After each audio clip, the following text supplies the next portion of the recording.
Good evening, everyone, and thank you so much for showing up to the Hazel Scott Lecture.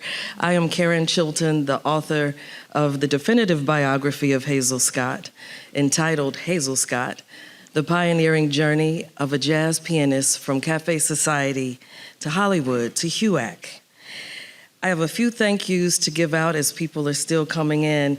I want to say that I'm deeply grateful to the Library of Congress, and in particular, Claudia Morales, for selecting me and entrusting me with this privilege. It is truly an honor to continue my work on the legend that is Hazel Scott. And to all of the archivists and librarians in the music division for their assistance while I've done my residency over the past few months.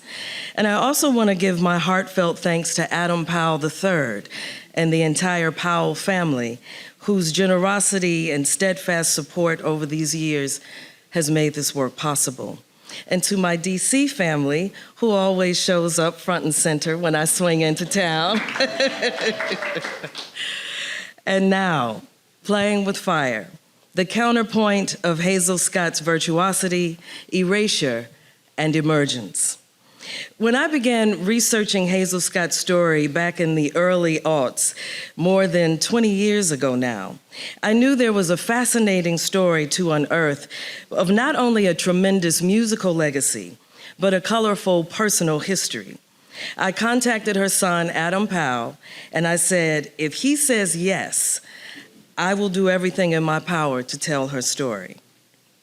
To write the book, A Cradle to the Grave Testament to one of America's premier artists and activists, he said yes, and so it began. In those early days of my research, there was no YouTube, there was no Facebook, no Instagram, and certainly no AI. I did my research the old-fashioned way, spending hours upon hours in the archives, wrestling with microfiche machines at the New York Public Library, rifling through box after box at the Rutgers Institute of Jazz Studies, haranguing archivists and librarians across the country and beyond, pestering filmmakers to give me whatever scrap of Hazel Scott footage they might be holding, and buying up albums in that rarest of New York City treasures, an actual record store, and bidding on vintage Ebony and Jet magazines on eBay. How apropos then, after all these years later, to come full circle and give this lecture in the most prominent archive in the nation, the Library of Congress. Where else could this story land and be preserved? And what a better place for Hazel to get not only her recognition, but also her retribution. After all, today, her papers rest here in this library, in this building, not very far away from the building that tried to silence her. Whenever I start a conversation about Hazel, I love to just start with the intro from my book, because it gives you all of the context of her life and music and what drew me to it. And for that, I'm putting on my glasses. I thought I could make it without, but it's come to this. Intro. In the winter of 1939, as New York's most famous poets and intellectuals, artists and celebrities descended upon Cafe Society, the city's first integrated nightclub, a 19-year-old relative unknown prepared for her debut. When blues singer Ida Cox was scheduled to perform that night, when she was laid low by illness, Billie Holiday made a suggestion to the club's impresario, Barney Josephson. Hire Hazel Scott. When he asked, who is Hazel Scott? She replied, just hire her. Josephson decided to take a chance. Hazel moved toward the piano with the grace and sophistication of a performer well beyond her years. She made good use of her full round shoulders and ample bosom, revealing luscious brown skin against a white satin strapless gown, a look that would become her signature. There were fresh gardenias in her hair in homage to her friend and mentor, Billie Holiday, and diamonds, a precious plenty, to add extra sparkle at the wrist and décolletage. The crowd had come prepared to hear Ida Cox's Wild Women Don't Have the Blues. What they got instead was a set that began with compositions by Bach, Liszt, and Rachmaninoff. Still, they indulged the young beauty, if for no other reason than their curiosity had been aroused. Hazel played the classics with abandon, her expert hands racing across the keys. Then in mid-measure, she added bass notes on the first and third beats, while steadily increasing the tempo, playing the original melody while introducing another until finally each piece was transformed into something highly syncopated and swinging. The shift was stunning. Touches of Tatum could be heard in every chord. Over the applause, she continued, weaving improvisations and casting her fetching smile to soften the shock of it all. It wouldn't be long before the club that featured such greats as Teddy Wilson, Albert Ammons, Meade Lux Lewis, and Mary Lou Williams made Hazel Scott its premier headliner, proclaiming her the darling of Cafe Society.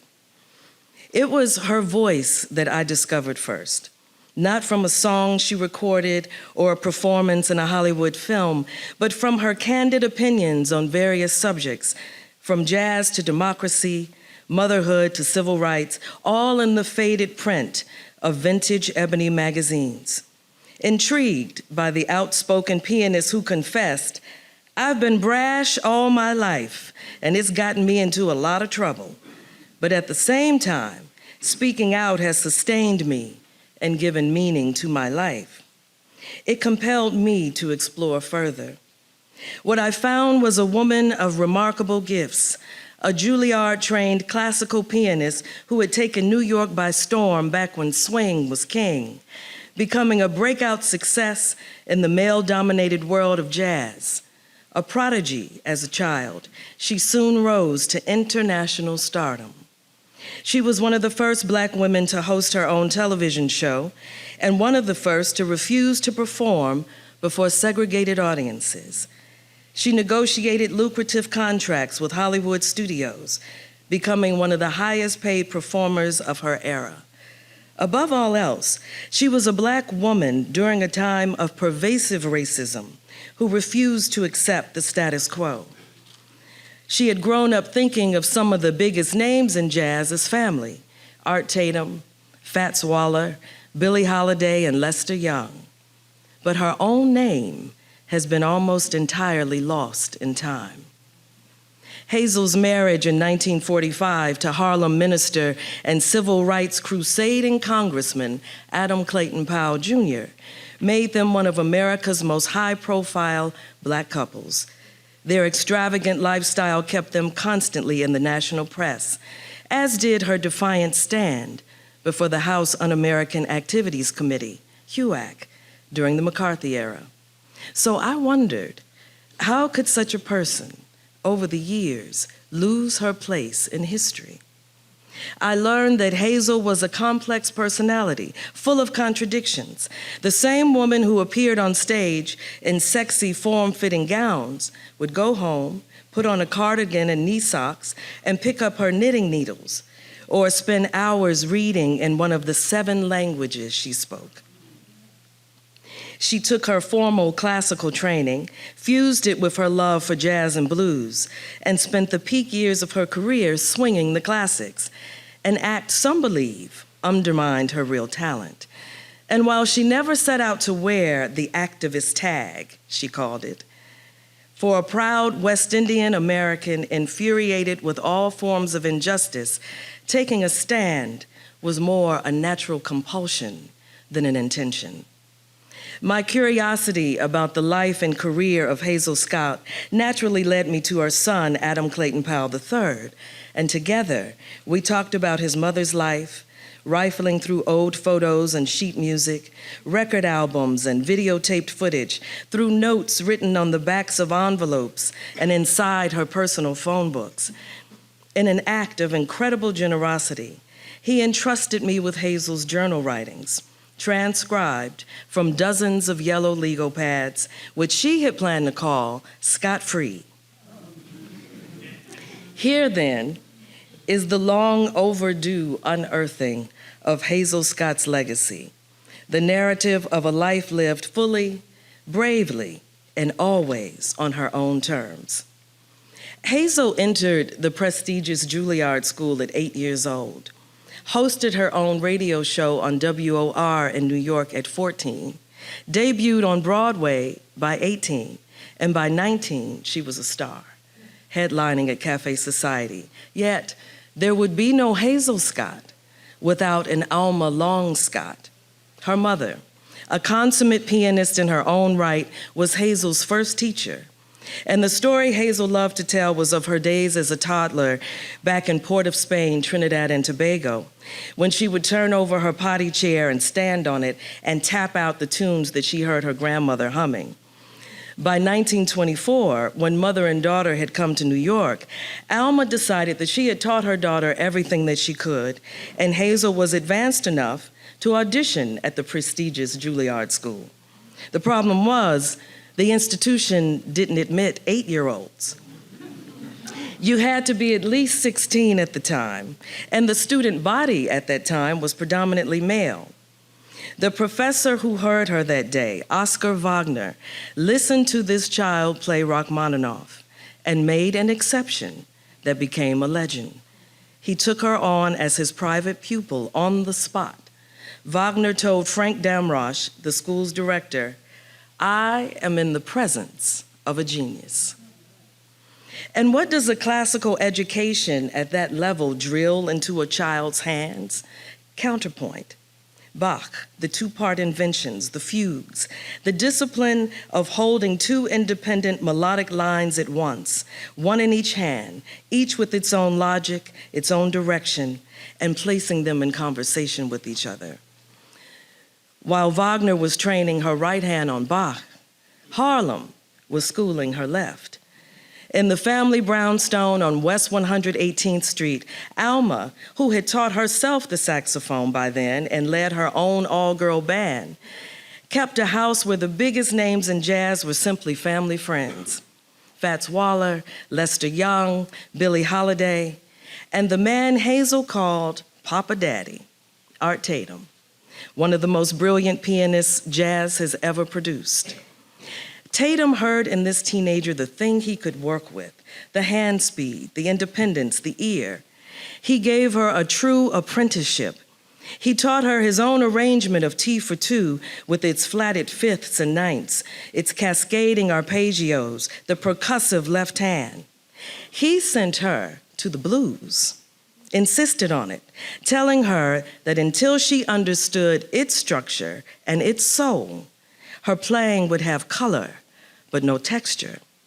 And he encouraged precisely the instinct her classical teachers might have scolded, her urge to experiment with contrapuntal forms, to set contrasting melodies running against each other and letting them battle it out.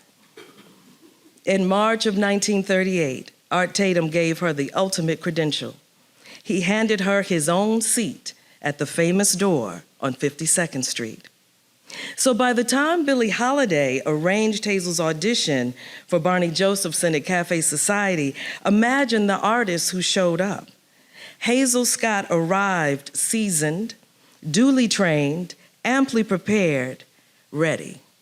Not a lounge act, not a novelty, but a pianist holding fast to two traditions, classical and jazz, one in each hand, two-fisted.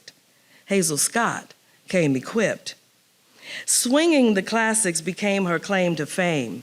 Bach, Liszt, Chopin, Rachmaninoff performed first with full conservatory rigor. Then the left hand enters like a second subject in a fugue, bass notes dropping onto the first and third beats, gathering their stride. The tempo begins to climb. And now, and this is the part that separates her from every imitator, the right hand keeps the original melody alive while threading a new syncopated line through it and around it. Two voices, point against point. The European theme and the Harlem answer, sounding at the same time, and neither one surrendering. That is not desecration. That is counterpoint. the most exalted discipline in Western music, performed live at speed with a smile by a Black woman in a strapless gown. The European masters would have recognized the technique instantly. The astute critics heard it too, praising her strong and forceful left hand, her nimble and driving right. Audiences got it, they applauded it, and they came back for more. In 1940, Decca released her debut album, Swinging the Classics, and it became a sensation. The side she cut for Decca and Signature Records through the early 40s sold and sold and sold. Time magazine called her the hot classicist. And in trying to capture the act, one critic wrote, "Where others murder the classics, Hazel Scott merely commits arson." Time marveled at the strange notes and rhythms that creep in, the melody tortured with hints of boogie-woogie, until finally, happily, she surrenders to her worst nature and beats the keyboard into a rack of bones. Hazel Scott played with fire.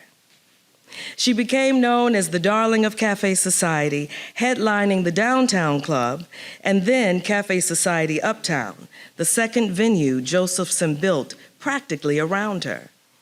The Bach to Boogie concerts at Carnegie Hall followed, international tours, putting her on the same bill as the giants who had been her house guests. The limelight, front page publicity, magazine covers, barely out of her teens. Hazel Scott had lit the flames of fame, and once she hit the bandstand, no one knew better than her how to burn. Then Hollywood came calling. 5 films in 3 years. Something to Shout About, I Do'd It, The Heat's On, Broadway Rhythm, and Rhapsody in Blue. And in every single one, she appears the same way, at the piano, in her own gowns and Harry Winston jewels, billed as Hazel Scott as herself. No maid's uniform, no dialect comedy, no character at all. Because every character Hollywood was prepared to write for her, she feared would be beneath her. She negotiated fees that made her one of the highest paid Black performers in America, and she did it the way she modulated the keys, smoothly, on her own terms, and faster than the men in the room could follow. It's interesting, today, the most viral clip circulating of Hazel Scott is the one of her playing 2 pianos. It's a 3-minute sequence from the film The Heat's On, a 1943 Columbia picture that starred Mae West. Hazel, seated between 2 concert grands, one Black, one white, she delivers a virtuosic performance of the white keys and the Black keys, her left hand banging out the bass line on one piano while her right hand rips the melody from the other. But here's what the clip doesn't tell you. On that very film, on that very Columbia lot, within days of filming that magnificent 2-piano tour de force, Hazel Scott staged a strike. The scene was a wartime tribute, Black soldiers marching off to fight for their country and their women seeing them off. With the director, Gregory Radoff, out sick, the choreographer filled in and decided the women's crisp white aprons looked too clean, and he ordered them to be sprayed with oil and dirt. When the women came out to shoot the scene and Hazel saw them, she refused to let the scene be shot. No woman in any scene of hers would send her man off to die for America in a dirty apron. When the choreographer waved off her objection, she asked him the question that stopped the entire production. Have you ever seen any Negroes other than your own domestic servants? Then she walked off the set and stayed off for 3 days, and all the women followed her until the costumes were changed. If you watch that film today, all the women in this scene wear pretty floral dresses and no aprons. She won the battle, but it cost her Hollywood. Harry Cohn, the president of Columbia Pictures, made exactly one statement about Hazel Scott's strike. He vowed, "She will never set foot in another movie studio as long as I live." and he kept that promise. But consider the irony at the same film that is one of her most popular, most viral clips of Hazel in performance today is from the very Hollywood film that ensured the public would never see her again. The two pianos went viral. The 3-day strike that happened cost her her career. The internet inherited the spectacle, but lost the spine. Returning home to Cafe Society in New York was always a comfort, and this is where her next great duet began. Among the regulars at the club was the magnetic young minister of Harlem's Abyssinian Baptist Church, by then the first Black man ever elected to New York City Council, Adam Clayton Powell Jr. He would describe the scene he came down to see this way. The lights go out, Hazel crossing to the piano, the spotlight catching her, bare shoulders, golden brown arms, those super talented fingers, Cafe Society's grande vedette.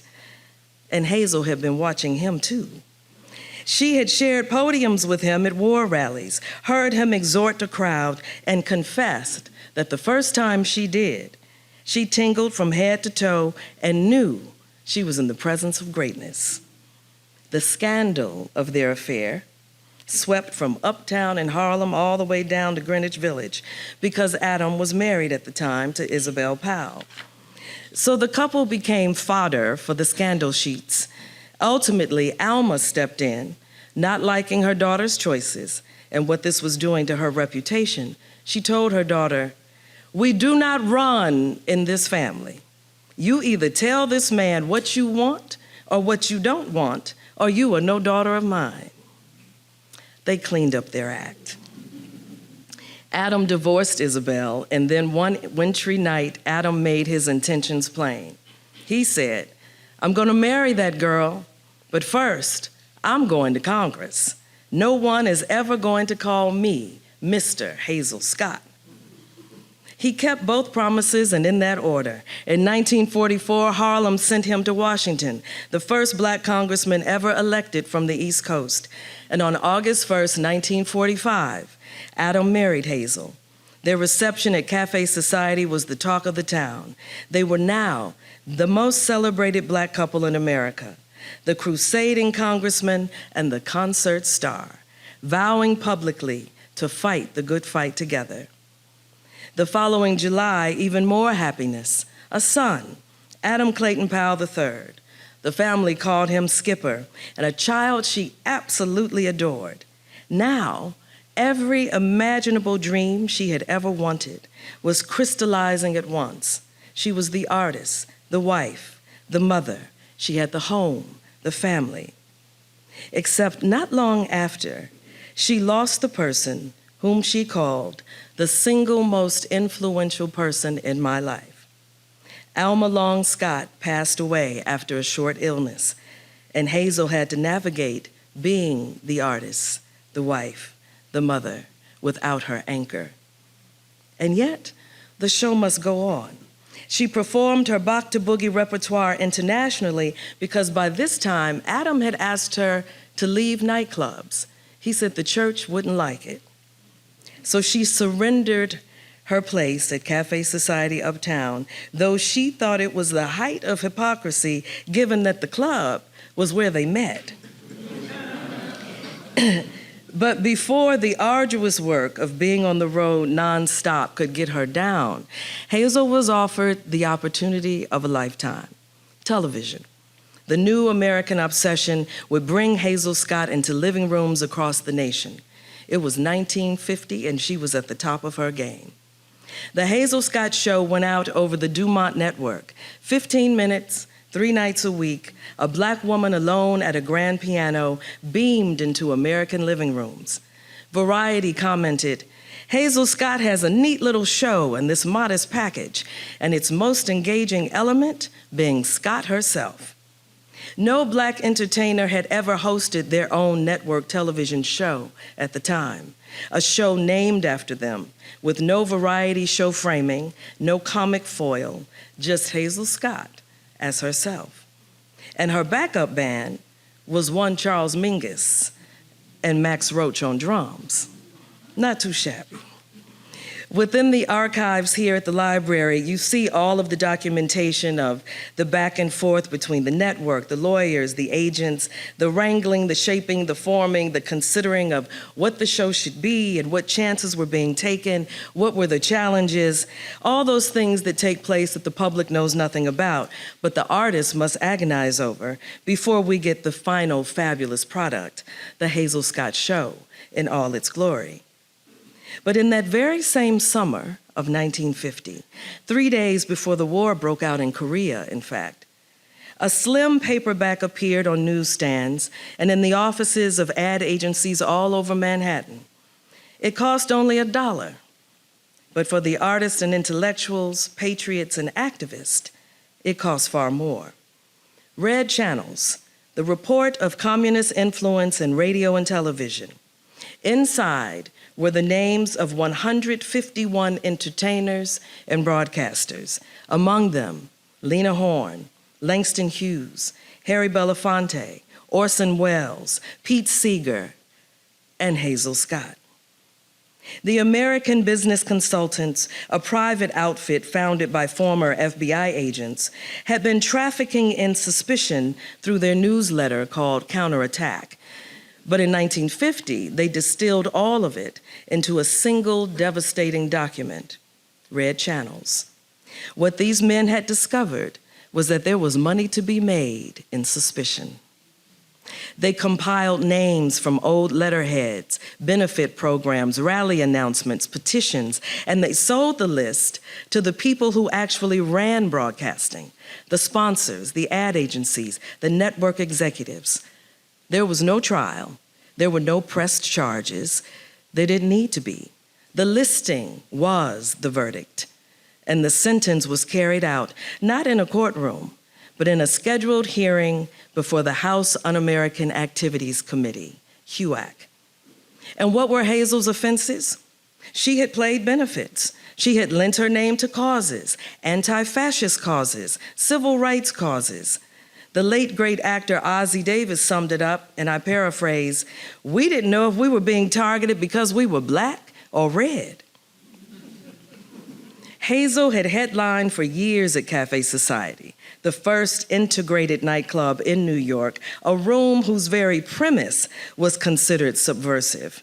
A room that mocked the bourgeois affectations of high society and boasted its political leanings with its slogan, "We're the wrong place for the right people."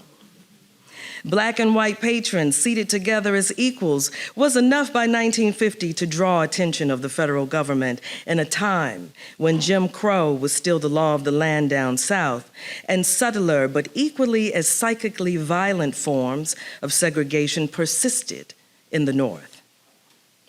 Her crime, in the end, was the same thing that had made her famous. Hazel Scott would not stay in her lane. She would not be quieted by the creature comforts of fame. The woman who refused segregated audiences, who refused the maid's costume, who refused the soiled apron, had now refused once too often. And it didn't help that she was married to a controversial black congressman who made the case for integration and racial justice on the floor of the House every chance he got. Hazel chose to go to HUAC voluntarily. Adam did not agree. He told her the climate in the country was too heated and she would not win bucking against such virulent current. So what did she do? She prepared a 50-page statement anyway and set her date to appear before HUAC, and it would be the date of her own undoing. September 22nd, 1950, Hazel appeared before the congressman who made up the House Un-American Activities Committee to set the record straight. Here is her opening statement. "My appearance, as you know, is voluntary and has as its purpose the proposal of positive methods by which to deal with communists in the entertainment profession. In suggesting such methods, I want also to object to certain current destructive attacks on the profession as a whole, and incidentally, want to clear the record of malicious charges that I am a communist sympathizer. Mudslinging and unverified charges are just the wrong ways to handle this program. Against actual communists and pro-communists, fair methods will easily bring the truth to light. And unfounded charges merely besmirch the reputation of innocents who happen to be in the way, without actually doing anything effective against the non-innocents. To show by way of my personal case how red channels can air, I demonstrate in my statement that most of the listings below my name are completely false, and that the few that have some element of truth do not warrant accusations of disloyalty. As I list in the prepared statement, Red Channels mentions my name as reported, connected with 9 organizations it considers subversive. One of these listings was for an appearance by direction of my employer, which was perfectly proper at the time. Another was ostensibly a series of benefits for orphan children. As soon as I found out otherwise, I discontinued my activity. Still another involved use of my name 3 years after I played a benefit for a group, which thereafter merged with one that developed a bad name. A fourth name advertised that I was guest of honor at a dinner I never went to or never heard of. 3 others I refused to join. The remaining 2 I never heard of. She went on reading the intro to her 50-page missive, and a heated back and forth ensued between Hazel and the men of HUAC. She held her ground and then ended with this: I, for one, Mr. Chairman, am not ready to hand over America's entertainment industry to Moscow. A few cunningly contrived lies, some false statements, an impressively long list, such as Red Channels, and the years of preparation, sacrifice, and devotion are killed. Instead of a loyal troop of patriotic, energetic citizens ready to give their all for America, you will demoralize them and end up with a dejected, wronged group whose creative value has been destroyed. Now that you gentlemen have heard me so patiently, may I end with one request, and that is that your committee protect those Americans who have honestly, wholesomely, and unselfishly tried to perfect this country and make the guarantees in our Constitution live. The actors, musicians, artists, composers, and all of the men and women of the arts are eager and anxious to help serve. Our country needs us more today than ever before. We should not be written off by the vicious slanders of little and petty men. We are one of your most effective and irreplaceable instruments in the grim struggle ahead. We will be much more useful to America if we do not enter this battle covered with the mud of slander and the filth of scandal. Thank you. It was one of her bravest performances of her life, and it changed absolutely nothing.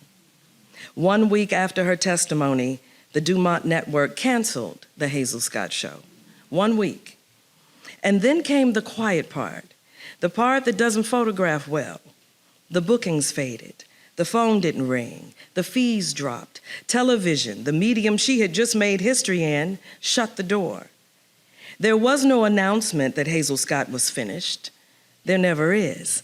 The blacklist did its work the way it was intended, silently, overnight, and without equivocation. The strain reached her health, it reached her marriage, and within a few years, only departure from this country, her chosen country as a Trinidadian immigrant, was the only thing that made sense. And for the record, according to the evidence in this very archive, the Dumont Network itself collapsed in 1956. And its archive, the kinescopes, the actual films of those broadcasts, including the Hazel Scott Show, sat in storage until, as the story goes, the lawyers in a corporate negotiation decided the films weren't worth the cost of keeping. Apparently, Dumont's stored kinescopes were loaded onto 3 trucks in the dead of night and dumped in the upper New York Bay, the same waters where the Statue of Liberty raises her torch. So when the Nat King Cole show premiered in 1956, another groundbreaking achievement, it is remembered as the television pioneer, while Hazel's first became a fact without footage. Erasure is not about forgetting. Forgetting is passive. Erasure is deliberate. It happens at 2 o'clock in the morning on a loading dock. Hazel spent her peak years swinging the classics, Bach to boogie, Rachmaninoff into stride. And that act made her rich and it made her famous, but it also made her unclassifiable, which turned out to be something of a detriment. The classical world heard desecration, a Juilliard prodigy squandered on nightclubs. The jazz critics, building their new canon and anxious for its respectability, heard a commercial novelty, not serious enough, too sequined, too popular. Each tradition decided she belonged to the other. And here is the trouble with falling between two canons. When the time comes to write the histories, each canon remembers only its own. The classical encyclopedias had no chapter for her. The jazz histories were busy organizing themselves around the horn players and the band leaders, around the men. A gorgeous woman at the piano in a strapless gown was filed under entertainment. And entertainment, in the historiography of American music, is where many women have often been left, under-recognized, under-documented, and ultimately erased. But here is what the machine never understood about the woman it was grinding down. You can cancel a show. You can sink the kinescopes. What you cannot do is untrain those hands, silence those dulcet tones, unlight that fire. After the demise of the TV show and the collapse of her marriage to Adam Powell Jr., Hazel went looking for a new room to call her own, a new space, a new place to be Hazel Scott as herself. It turned out to be Paris. Now, Paris was not an escape. Musically speaking, Paris was a modulation. Same composition, transposed in a key where she could breathe. In the fall of 1957, she took a top-floor apartment in the 8th arrondissement, shipped over the two things that she could not live without, her gowns and jewels, and her Steinway piano, which took up most of the living room. Young Adam remembered lying on the floor directly beneath the piano while his mother played, feeling the vibrations move through him. And on the wall beside it hung a large hand-tinted portrait of Alma. Whenever Hazel misbehaved, and Hazel did misbehave, she would look up at her mother's photograph and say, "I know you wouldn't approve of that, would you?" These two, her mother in her memory and her young son at her side, Hazel persevered in Paris. "My Paris is not the city of champagne and caviar," she said. "My Paris is a pot full of red beans and rice and an apartment full of old friends and glasses tinkling and the rich, happy sound of people laughing from the heart." The flat became exactly what her mother's apartment on West 118th Street had been, a mecca for musicians. Half of Duke Ellington's and Count Basie's bands stretched out in the living room. James Baldwin and Dizzy Gillespie came for her West Indian cooking and stayed for the conversation and the fine wine. Anthony Quinn on the sofa nursing a bad back. Quincy Jones in the kitchen tasting what she had in the pot. And Leonard Feather, still watching, still writing, 20 years after producing her first record, observed that her apartment rapidly took on the aura of a salon. And finally, Hazel felt something that America had never permitted her: ordinary. Ever the realist, Hazel quickly realized the Paris concert world was not so easily accessible. The club money was thin, and there were nights when she wondered, what on earth have I done? But it was one of those nights that she went to the Mars Club to hear Billie Holiday, and she began to cry. And Billie did what Billie had been doing since Hazel was 15 years old on 52nd Street, and she'd follow her to her gigs to protect her from the grown men. Billie took charge. She made it plain. Back in her dressing room, she told Hazel, "The next time you begin feeling like this, just remember you've got your son, you've got Skipper, and Lady only has this little chihuahua and she's making it." And another thing, never let them see you cry. In the fall of 1960, Hazel traveled to Juarez, Mexico, and filed for divorce. On her own terms, as always. No financial settlement, no alimony, nothing but support for their son. And when Adam's enemies came to her during his scandals in Washington, hungry for ammunition, she shut them down. Hazel said unequivocally, "Adam is a good man, and he's done great things for his people." She had been through her fair share, from financial woes to mental health challenges, even a suicide attempt during the early days in Paris. But Hazel later wrote in her journal, "One does not look into the face of death, as I have, and come away worrying about pettiness and cattiness and gossip and conforming. I got the message. I am not likely ever to forget it. Love is important. Love." Paris gave and Paris took. In March of 1959, Lester Young, the man she considered her gentle uncle, who had traded choruses with Alma in the living room on saxophone, spent his final days at Hazel's Paris apartment and went from her door to an airplane to New York, where he died within hours of landing.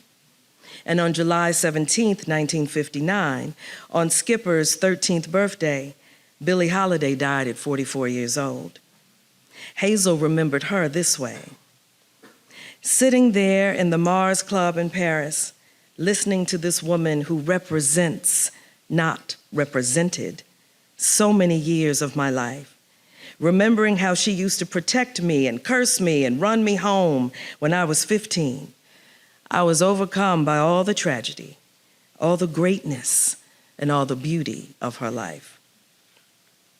What is clear in the archives here at the Library of Congress, through the boxes and boxes of correspondence, no matter how hard times got, Hazel had plenty of friends, real ones. During those lean years, the slow bookings, the pride that wouldn't let her ask for help, there was one good girlfriend who always answered: the great Mary Lou Williams, the doyenne of jazz piano, the idol whose Apollo Theater concert poster a teenage Hazel had once stolen from a dry cleaner's window to pin it up in her bedroom. Their correspondence became, in Hazel's hands, a form of prayer and confession. Every letter opened with an endearment: "Darling, dear sister, dearest Mary," and everyone was signed the same way: "Love you always, your sister Hazel. Love you, girl, Mary Lou." Though Hazel was abroad, the musician community had not forgotten her. And this is the thing about artists. Across every era, every genre, every exile and eclipse, artists keep the flame for one another. Not the critics, not the contracts, not the institutions that will sometimes build you up and burn you down. The artist. They are the ones who remember your name when the marquee goes dark, who speak it in rooms where it still means something, who pass it down like a sacred text to the next generation coming up. It's simply the way it is and the way it's always been. Hazel received letters from playwrights and performers, singers and musicians from Harlem to Los Angeles. Everyone checked in to see how she was doing, what she was up to, and beckoning her back home. "Please do me a favor, since you don't mind him knowing about your financial condition. Stop being so proud," Mary Lou wrote. "Tell him," Joe Glazier, the agent, "why you can't return to the USA. Ask his help financially. He'll do it. He can almost get you out of murder." But aside the steady pleas for Hazel to come home, it was the two young lions on the jazz scene, Charles Mingus and Max Roach, who would rekindle what exile nearly extinguished. They brought her to their maverick debut label, and together they created Relaxed Piano Moods. It became her seminal recording, The recording has now been inducted into the NPR Basic Jazz Record Library. And as stated by Murray Horwitz, a former VP of Cultural Programming at NPR and also a close personal friend of Hazel's, it is one of the best piano trios ever assembled. She had prodigious piano technique and was one of the first artists to make her mark in both classical music and jazz. But she uses all that technique not to dazzle you, but to give the music real clarity. No more swinging the classics, a real departure from the act that made her famous. This album was gentler, deeper, more reflective. And the critics who had spent years calling Hazel Scott a novelty act were stunned. In time, she would dispense completely with jazzing the classics altogether, except for Tea for Two, the arrangement that the great Art Tatum had taught her in her mother's living room. Papa Daddy had taught her that, and she kept it all those years throughout her entire living performance. Hazel had emerged once again victorious. After years performing around Europe and doing the smaller rooms around Paris, she began hearing from her cadre of musician friends back home, most notably Nina Simone. In her letter, she wrote, I need some water for this, because it is Nina Simone after all. This little note won't say much. It'll just keep the fire burning between us until I can write a real swinging letter. Okay, here's the news. I met your old friend Lena Horne not long ago. I liked her very much. We talked of you, and I told her how much I loved you and how much you had given me when we were in France. I also told her, Miss Scott, something which I haven't told you and which I think needs saying. I told her that I was very concerned about the kind of work you were doing in Europe and that you made it almost impossible for me to say anything about it to you directly because you gave me so much and I wouldn't want to take a chance on ever hurting you by mentioning it, except ever so gently. You dig me? I know you do. Now, Lena said, and I agree, that you should come home. Wait a minute before you blow. I know it's not that simple, but on the other hand, look at it this way. Negroes are a little more ready to give their people the inspiration, encouragement, and warmth that they didn't give when you first got famous. They are just a trifle more ready to stand by you, sink or swim. Plus, everybody is in the fight now. Hazel, everybody, and it's exciting. The young colored kids need you. I personally think you need the challenge of coming home. Okay, well, don't write me no more. Maybe I'm all wet, but I care. And don't you forget it. Love, Nina. After a bout of illness and vexing financial troubles, it was at the urging of her son that Hazel came home. It was the late 60s. When she reached stateside, piles of telegrams arrived via Western Union from friends and colleagues, so many who valued her as they learned about her return, and several concerts and recitals already on the books. They wrote, "All good wishes for your return to the American scene, Langston Hughes. Wishing you much success on your opening night. We are all praying for you and the entire family. Love, Mabel and Walter from Los Angeles. It's wonderful to have you back in circulation just to show these assassins what a real performer is like. Love and kisses, Walter Bishop. Best wishes on your opening night and welcome back to the USA. You have been gone too long. Know you will be as great as you always are wherever you appear. You are a grand performer. Kindest personal regards, Irma Lerner of Variety magazine. You're great and you know it, so I don't have to tell you that you're probably clean up in the US. I just feel that the time is right for a big build-up on Hazel Scott. Charles Sanders, Johnson Publishing Company. And one from her old piano teacher, Richard McClanahan. If you have an hour and a good piano, just before the recital, go through your classics softly, slowly, and with rotation, and musically thinking of every note. Tone production is the link between conception and execution. Be sure it's there. In this way, you'll You'll not only be relaxed, but clear in your head with what you want to do. Throughout all of the correspondence in the Hazel Scott papers, some of the most fetching correspondence is between mother and son. It is so apparent in their letters, their utter devotion to one another, comrades and confidants. Adam would give his mother the day-to-day blow-by-blow of his college years at MIT. And later, after he'd gotten a job at CBS, not one detail of the office intrigue did he leave out. And she'd write him back about new music, a recording she had planned, and the latest gigs in Paris. And his blow-by-blow went something like this: Dear Mops, our odds and ends department, so here it is. Duke Ellington's concert at Presbyterian Church carried on CBS, but Lena Horne's segments had to be blacked out because of an NBC contract.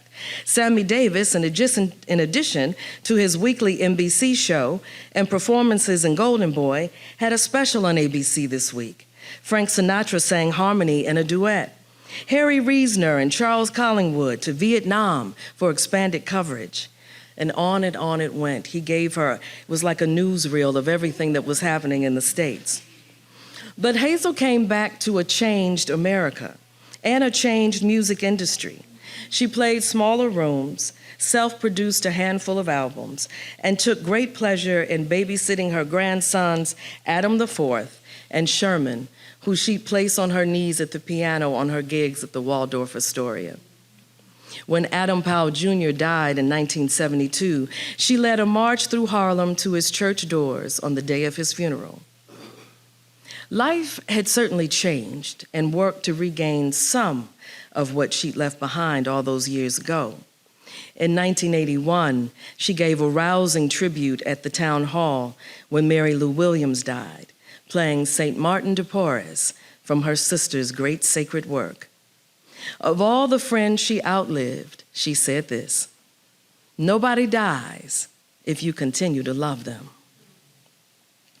In one of her final interviews, Hazel discussed what mattered as a musician. Not the first, though she collected them, not the fame, though she fanned those flames and they burned brightly for a period. But when asked what was the most important in her career as a musician, Hazel said simply, the important part, when I have been able to transmit that which I have been singularly gifted with, to move an audience to their feet. That was her measure, not the column inches, not the contract fees, not the television first, though she earned all of them, not the stand before the committee, not the strike on the Columbia lot, not the red carpet she turned her back on in Austin, Texas because the audience was segregated. What mattered was the transmission, the current running from those hands to those keys into the room.